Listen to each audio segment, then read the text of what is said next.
Mga kapatid kong Pilipino,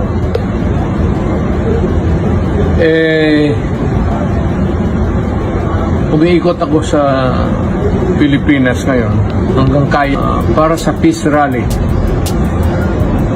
Tara na, kung isog ka para sa bayan, we defend the Constitution and the flag of the Philippines para wag masira ang bayan natin, hindi maloko ang bayan natin, at kailangan ang Pilipino matatag at alam niya kung ano ang nangyayari ang dapat gawin.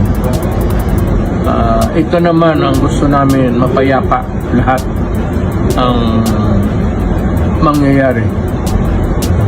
Alam mo, hindi kami binibigyan, nakakatawa nga hindi kami binibigyan ng permiso ng mga mayor mag-rally. Alam mo, nasa konstitusyon yan, mabigat yan, to peaceably assemble for redress of grievance. It is a constitutional right of everybody, and you just cannot violate it. Kasi makakaroon ka ng kaso niyan at